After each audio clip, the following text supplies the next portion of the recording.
سورہ آل عمران آیت نمبر 195 تا 198۔ اعوذ باللہ من الشیطان الرجیم، بسم اللہ الرحمن الرحیم۔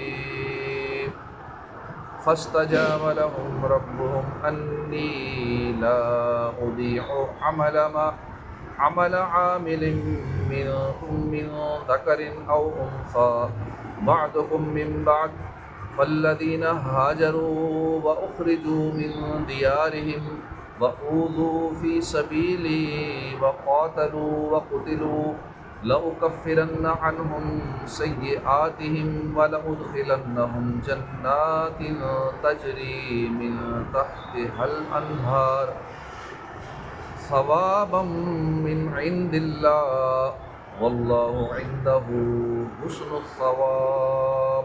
اللہ کے نام سے شروع، جنہیں مہربان رحمت والا۔ ترجمہ کنز العرفان۔ تو ان کے رب نے ان کی دعا قبول فرما لی کہ میں تم میں سے عمل کرنے والوں کے عمل کو ضائع نہیں کروں گا، وہ مرد ہو یا عورت ہو، تم آپس میں ایک ہی ہو۔ پس جنہوں نے ہجرت کی اور اپنے گھروں سے نکالے گئے اور میری راہ میں انہیں ستایا گیا اور انہوں نے جہاد کیا اور قتل کر دیے گئے، تو میں ضرور ان کے سب گناہ ان سے مٹا دوں گا، اور ضرور انہیں ایسے باغات میں داخل کروں گا جن کے نیچے نہریں جاری ہیں۔ یہ اللہ کی بارگاہ سے اجر ہے اور اللہ ہی کے پاس اچھا ثواب ہے۔ ارشاد فرمایا کہ اللہ تعالیٰ نے ان کی دعا قبول فرما لی اور انہیں وہ عطا کر دیا جو انہوں نے مانگا، اور ان سے فرمایا کہ اے ایمان والو، میں تم میں سے کسی مرد یا عورت کے عمل کو ضائع نہیں کروں گا، بلکہ اس عمل کا ثواب عطا فرماؤں گا۔ یہاں فرمایا گیا ہے کہ اللہ تعالیٰ نے ان کی دعا قبول فرما لی۔ اس کے بارے میں علماء کرام نے فرمایا کہ یہاں دعا میں 5 بار ربنا آیا ہے، اس کے بعد دعا کی بات ہو رہی ہے۔ تو اگر دعا میں 5 مرتبہ یا ربنا یا ربنا یا ربنا یا ربنا یا ربنا 5 بار یہ کہہ دیا جائے، اب دعا کی قبولیت کے چانس بڑھ جاتے ہیں۔ دعا کی قبولیت کی امید ہوتی ہے 5 مرتبہ پہلے یا ربنا کہہ دیا جائے۔ بعضکم من بعض، تم آپس میں ایک ہی ہو۔ اس کا ایک معنی یہ ہے کہ تم سب حضرت آدم علیہ السلام کی اولاد ہو اور حضرت حوا رضی اللہ عنہا کی اولاد ہی ہو۔ دوسرا معنی یہ ہے کہ اطاعت پر ثواب ملنے اور نافرمانی پر سزا ملنے میں تم سب ایک ہی ہو۔ فالذین ہاجروا، پس جنہوں نے ہجرت کی، ارشاد فرمایا کہ وہ لوگ جنہوں نے میرے حبیب صلی اللہ علیہ وآلہ وسلم کی خدمت کے لیے اپنے وطنوں سے ہجرت کی اور وہ مشرکوں کی طرف سے پہنچنے والی اذیتوں کے سبب اپنے ان گھروں سے نکلنے پر مجبور ہو گئے جہاں وہ پلے بڑے تھے، اور مجھ پر ایمان لانے اور میری وحدانیت کا اقرار کرنے کی وجہ سے انہیں مشرکوں کی طرف سے ستایا گیا، اور انہوں نے میری راہ میں کافروں کے ساتھ جہاد کیا اور شہید کر دیے گئے، تو میں ضرور ان کے سب گناہ مٹا دوں گا، اور ضرور انہیں ایسے باغات میں داخل کروں گا جن کے نیچے نہریں جاری ہیں۔ یہ اللہ کی بارگاہ سے ان کے لیے اجر ہے اور اللہ تعالیٰ ہی کے پاس اچھا ثواب ہے۔ اس آیت میں ہجرت کا اور جہاد کا ثواب بیان ہوا۔ اس مناسبت سے ہم یہاں ہجرت اور جہاد سے متعلق 3 احادیث ذکر کرتے ہیں۔ چنانچہ حضرت عمر فاروق رضی اللہ عنہ سے روایت ہے، تاجدار رسالت صلی اللہ علیہ وآلہ وسلم نے فرمایا کہ اعمال کا دار و مدار نیتوں پر ہے، اور ہر شخص کے لیے وہی ہے جس کی اس نے نیت کی۔ تو جس کی ہجرت اللہ تعالیٰ اور اس کے رسول کی طرف ہو تو اس کی ہجرت اللہ تعالیٰ اور اس کے رسول کی طرف ہی ہے، اور جس کی ہجرت دنیا حاصل کرنے یا کسی عورت سے نکاح کرنے کے لیے ہو تو اسی چیز کی طرف ہے جس کی جانب سے اس نے ہجرت کی۔ حضرت ابو ہریرہ رضی اللہ عنہ سے روایت ہے، نبی کریم صلی اللہ علیہ وسلم نے فرمایا، جسے راہ خدا میں کوئی زخم آئے تو وہ قیامت کے دن اس طرح آئے گا کہ اس کے زخم سے سرخ رنگ کا خون بہہ رہا ہوگا اور اس زخم کی خوشبو مشک کی سی ہوگی۔ حضرت شداد بن حاد رضی اللہ عنہ فرماتے ہیں، ایک اعرابی حضور کی خدمت میں حاضر ہوا، آپ صلی اللہ علیہ وسلم پر ایمان لایا اور آپ کے سامنے سر تسلیم خم کیا، پھر عرض کی میں ہجرت کر کے آپ کے ساتھ رہنا چاہتا ہوں۔ نبی کریم صلی اللہ علیہ وآلہ وسلم نے اسے ہجرت کی اجازت عطا فرمائی۔ اور اپنے بعض صحابہ کرام کو اس کے رہن سہن وغیرہ کا انتظام کرنے کے بارے میں کچھ حکم فرمایا۔ جب ایک غزوے میں نبی اکرم صلی اللہ علیہ وسلم کو چند قیدی بطور غنیمت حاصل ہوئے، آپ نے ان قیدیوں کو تقسیم فرما دیا اور اس اعرابی کا حصہ نکال کر صحابہ کرام کے سپرد کر دیا۔ وہ اعرابی صحابی ان کے پیچھے پہرا دیا کرتے تھے تاکہ دشمن اچانک حملہ نہ کر دے۔ جب وہ پہرے کی جگہ سے آیا تو صحابہ کرام نے اس کا حصہ اسے دیا۔ اس نے عرض کی یہ کیا ہے؟ صحابہ نے فرمایا یہ تمہارا حصہ ہے جو نبی کریم صلی اللہ علیہ وسلم نے عطا فرمایا ہے۔ وہ اعرابی اپنے حصے کو لے کر رسول اللہ صلی اللہ علیہ وسلم کی بارگاہ میں حاضر ہوئے۔ عرض کی یا رسول اللہ یہ کیا ہے؟ آپ نے فرمایا یہ میں نے تمہارا حصہ نکالا ہے۔ اس نے عرض کی یا رسول اللہ میں نے مال کے حصول کے لیے آپ کی پیروی نہیں کی، بلکہ میں نے تو اس لیے آپ کی پیروی کی ہے تاکہ مجھے یہاں گلے پر تیر لگے اور میں شہید ہو کر جنت میں چلا جاؤں۔ حضور پر نور صلی اللہ علیہ وسلم نے فرمایا اگر تم اپنی بات پر مخلص اور سچے ہو تو اللہ تعالیٰ تمہاری خواہش ضرور پوری کرے گا۔ اس کے بعد کچھ دیر کے لیے ٹھہرے رہے، پھر دشمن کے ساتھ جہاد کے لیے اٹھے تو جہاد کے دوران کچھ آدمی اس عرابی کو اس حال میں سید المرسلین صلی اللہ علیہ وسلم کی بارگاہ میں لائے، کہا اسے وہیں تیر لگا ہوا تھا جہاں تیر لگنے کا اس نے اشارہ کیا تھا۔ حضور نے فرمایا کیا یہ وہی شخص ہے؟ عرض کی جی ہاں۔ آپ نے فرمایا یہ اپنی بات میں مخلص تھا تو اللہ تعالیٰ نے اس کی خواہش پوری فرما دی۔ حضور صلی اللہ علیہ وسلم نے برکت کے لیے اسے اپنے جبہ مبارکہ میں کفن دیا، پھر اسے اپنے سامنے رکھا، اس کا جنازہ پڑھایا اور اس کی نماز جنازہ میں جو دعا آپ نے فرمائی وہ یہ تھی اللہم ھذا عبدک خرج مہاجرا فی سبیلک فقتل شہیدا انا شہید علی ذلک۔ اے اللہ یہ تیرا وہی بندہ ہے جس نے تیری راہ میں ہجرت کی اور شہید ہو گیا، اور میں اس چیز کا گواہ ہوں۔ لا یغرنک تقلب الذین کفروا فی البلاد متاع قلیل ثم مأواہم جہنم وبئس المہاد۔ اے مخاطب، کافروں کا شہروں میں چلنا پھرنا ہرگز تجھے دھوکہ نہ دے، یہ تو زندگی گزارنے کا تھوڑا سا سامان ہے، پھر ان کا ٹھکانہ جہنم ہوگا اور وہ کیا ہی برا ٹھکانہ ہے۔ شان نزول، مسلمانوں کی ایک جماعت نے کہا کہ کفار مشرکین اللہ کے دشمن ہیں، لیکن یہ تو عیش و آرام میں ہے اور ہم تنگی اور مشقت میں مبتلا ہیں۔ اس پر یہ آیت نازل ہوئی اور انہیں بتایا گیا کہ کفار کا یہ عیش و آرام، یہ دنیاوی زندگی کفار کی یہ تھوڑا سا سامان ہے، متاع قلیل ہے، جبکہ ان کا انجام بہت برا ہے۔ اس کو یوں سمجھیں کہ کسی کو کہا جائے بھائی آپ 10 منٹ دھوپ میں کھڑے ہو جائیں، اس کے بعد آپ کو ہمیشہ کے لیے ایئر کنڈیشن بنگلہ دے دیا جائے گا، تو تھوڑی سی تکلیف برداشت کرنا، اور دوسرے شخص کو 10 منٹ سائے دار درخت کے نیچے بٹھانے کے بعد ہمیشہ کے لیے تپتے ہوئے صحرا میں رکھا جائے، تو دونوں میں سے فائدے میں کون رہا؟ یقیناً پہلے والا۔ مسلمان کی حالت پہلے شخص کی طرح بلکہ اس سے بھی بہتر ہے، اور کافروں کی حالت جو ہے یہ دوسرے شخص سے بھی بدتر ہے۔ ان کو دنیا کی 50 60 70 سالہ زندگی میں عیش و آرام مل جائے گا، لیکن آگے کچھ نہیں ہے، آگے پھر پرماننٹ جہنم میں چلیں گے۔ اور مسلمان کو کتنی تکلیفیں ہوں گی 60 70 سال زندگی میں، ٹھیک ہے تکلیفیں ہوں گی، تنگ دستی ہوگی، بیماریاں ہوں گی، پریشانیاں ہوں گی، لیکن اس کے بعد پھر ہمیشہ کے لیے راحتیں ہی راحتیں ہوں گی۔ اس لیے اس زندگی میں اگر چند سال کوئی پریشانیاں آ جاتی ہیں، اور پریشانیاں بہت ساری اقسام کی ہوتی ہیں، بال بچوں کی طرف سے ہو گئی، تنگ دستی والی ہو گئی، دنیا تنگ کرتی ہے، لوگ دل آزاریاں کرتے ہیں، جہاں بندہ ہوتا ہے وہاں حاسدین پیدا ہو جاتے ہیں، چاہے جس فیلڈ میں ہوں، جس شعبے میں ہوں، جہاں رہتے ہوں، وہاں ضرور ارد گرد کے لوگ مخالفین حاسدین یہ ضرور پیدا ہو جاتے ہیں، تو ہم ٹینشن میں پریشانی میں آ جاتے ہیں۔ تو آخرت پہ نظر رکھیں کہ ٹھیک ہے دنیا کی پریشانی ختم ہو جائے گی، آخرت میں پھر آسانیاں ہیں۔ دنیا کی یہ بیماریاں ٹھیک ہے ساتھ ساتھ چل رہی ہیں، تکلیفیں ہیں، مصیبتیں ہیں، یہ ختم ہو جائیں گی۔ امید ہے مرنے سے پہلے بھی ختم ہو جاتی ہیں، لیکن مرنے کے بعد تو واقعی ختم ہو جائیں گی، اور اس کے بعد پھر اللہ پاک نے دنیا کی تکلیفوں کے بدلے میں مسلمان کو تو ویسے ہی ایک کانٹا جو بھی اللہ پاک اس کا اجر عطا فرماتا ہے۔ تو اس لیے مسلمان کو پریشان نہیں ہونا چاہیے، انشاءاللہ صبر کیا، عبادت ریاضت کی، نیکیاں کی، اللہ پاک اس کی آخرت اچھی کر دے گا انشاءاللہ۔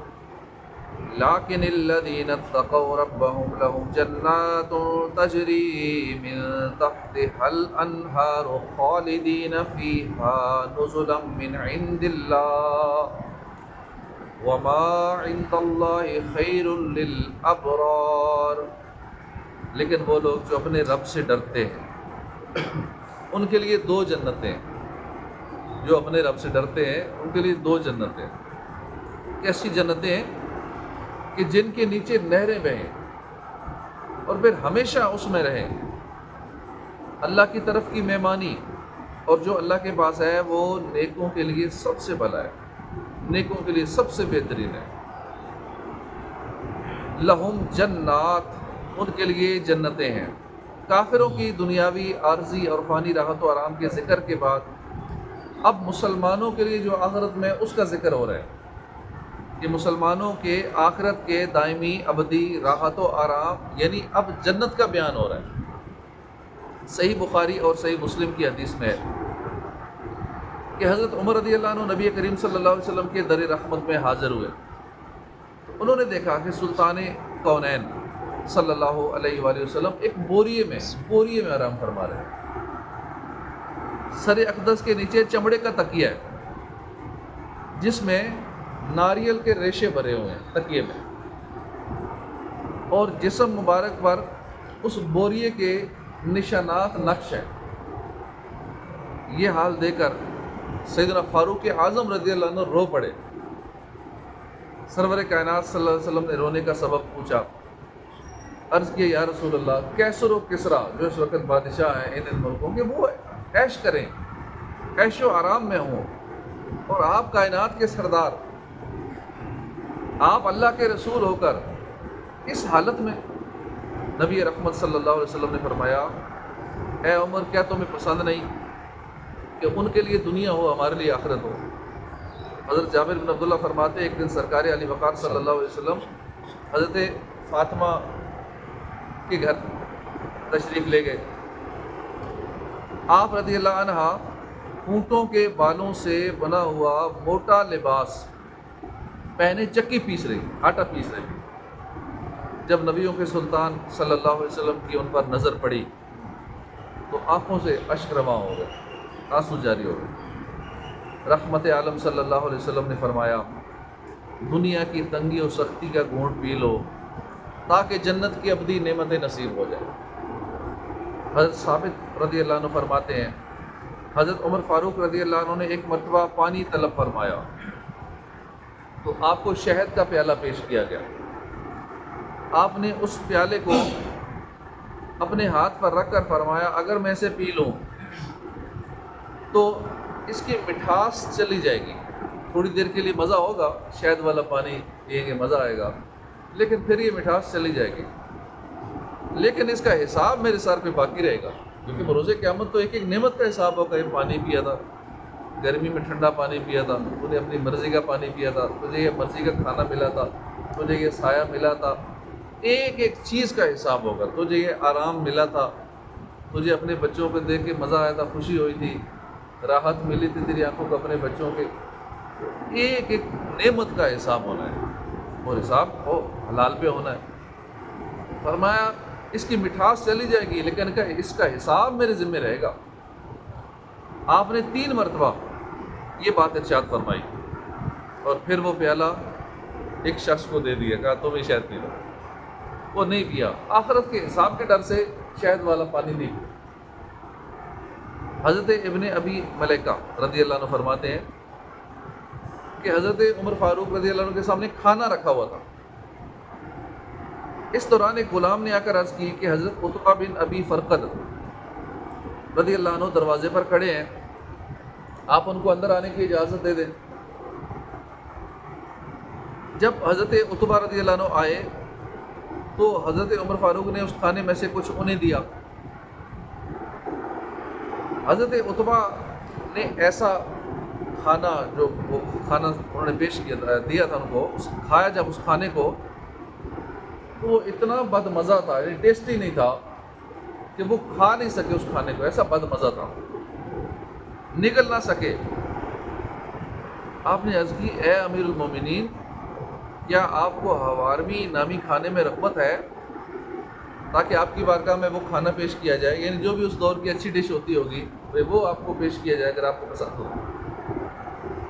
آپ نے فرمایا کیا وہ کھانا ہر مسلمان کو میسر ہے؟ عرض کی خدا کی قسم نہیں ہے، وہ اچھا مہنگا کھانا ہے، ہر مسلمان نہیں کھا سکتا۔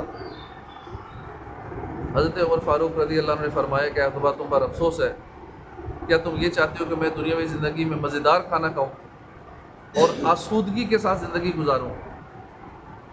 کیسے حکمران تھے، اتنی بڑی سلطنت کے بادشاہ تھے، اور دیکھو کھانا کیسا کھا رہے ہیں، اچھا کھانا نہیں کھا رہے۔ کہ میری سلطنت کا ہر بندہ کیا ایسا کھانا کھا سکتا ہے؟ آج کل دیکھ لیں، جس کو تھوڑا سا کچھ ملتا ہے ہوتا اس کی عیاشیاں، ایسے ایسے کھانے جو عام غریب بندہ کو نام ہی پتہ نہیں ہوتے، زندگی میں کھایا نہیں ہوتا، اور یہ لوگ حکمران عیاشیاں کر رہے ہوتے ہیں، مزے کی لائف گزار رہے ہوتے ہیں، عوام کی پرواہ نہیں، بلکہ آتے حکومت میں اس لیے مزے اڑانے کے لیے، باقی عرصہ باہر چلے جاتے ہیں، جب لوٹنا ہو پاکستان آ جاتے ہیں، وہ کھایا پیا مال بنایا عیاشیاں کی۔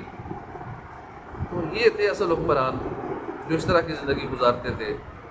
حضرت ابو ہریرہ رضی اللہ عنہ سے روایت ہے، نبی اکرم صلی اللہ علیہ وسلم نے فرمایا، اللہ تعالیٰ ارشاد فرماتا ہے میں نے اپنے نیک بندوں کے لیے وہ نعمتیں تیار کر رکھی ہیں کہ جنہیں نہ کسی آنکھ نے دیکھا، نہ کسی کان نے سنا، اور نہ کسی کے دل پر ان کا خطرہ گزرا۔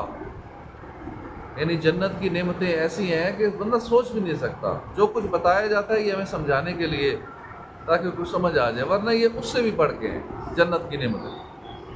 حضرت سہل بن سعدی رضی اللہ عنہ سے روایت ہے، حضور پر نور صلی اللہ علیہ وآلہ وسلم نے فرمایا، جنت کی اتنی سی جگہ جس میں ایک چابک یا کوڑا رکھا جاتا ہے، گھوڑے کو مارنے والی چابک نا کتنی سی ہوتی ہے، چھوٹی سی ہوتی ہے، اتنی سی جگہ چابک رکھنے کی جگہ، یہ دنیا و مافیہ سے بہتر ہے۔ تو پھر جنت کی جو باقی محلات ہوں گے وہ کیسے ہوں گے، دیگر نعمتیں کیسے ہوں گے، کھانے پینے جنت کے کیسے ہوں گے، جنتی لباس کیسے ہوں گے، دیگر جنت کی نعمتیں کیسی ہوں گی، کیونکہ اس کا دل میں خیال بھی نہیں گزرا نا کیسی نعمتیں ہیں، اس لیے جنت میں جائیں گے تو پتہ لگے کیسی کیسی ہیں۔ لیکن ہم اسی دنیا میں مطمئن ہو گئے، شاید یہی مزہ ہے، بھائی یہ تو کچھ بھی نہیں ہے، دنیا میں اصل میں مزہ ہے ہی نہیں۔ جس کو ہم مزہ سمجھ بیٹھے ہیں، جس کو راحت آرام اور عیش سمجھ بیٹھے ہیں، یہ عیش نہیں ہے۔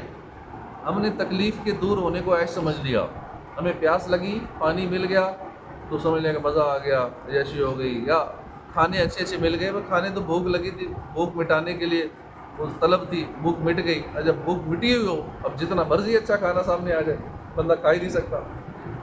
تو دنیا میں ہم نے وہ تکلیف ختم ہوئی ہے، جو ہم سمجھ رہے ہیں کھانے کا مزہ ہے، وہ مزہ نہیں، وہ تو بھوک کی تکلیف تھی، وہ ختم ہوئی تو ہم نے اس کو مزہ سمجھ لیا۔ پیاس تھی، پانی کی تکلیف ختم ہوئی، مزہ سمجھ لیا۔ لباس کی ضرورت تھی، وہ گرمی ختم ہوئی، سردی والے لباس پہن لیا، یا گرمی میں تھے اے سی لگ گیا مزہ آ گیا، ہم نے اس کو سمجھ لیا کہ بڑا مزہ عیاشی ہے۔ عیاشی نہیں، وہ تکلیف تھی گرمی کی، وہ ختم ہوئی۔ ہم نے تکلیفوں کو کے ختم ہونے کو عیاشی سمجھ لیا۔ جو اصل مزہ ہے یا عیاشی ہے وہ تو ہے ہی جنت میں، دنیا میں ہے ہی نہیں۔ دنیا میں کوئی موج مستی نہیں ہے، بس یہاں اللہ رسول کے احکامات کے مطابق زندگی گزاریں اور پھر جنت میں مزے پائیں۔ اللہ پاک عمل کی توفیق عطا فرمائے اور ہمیں جنت الفردوس میں اپنے محبوب کا پڑوس عطا فرمائے۔ صدق اللہ العظیم۔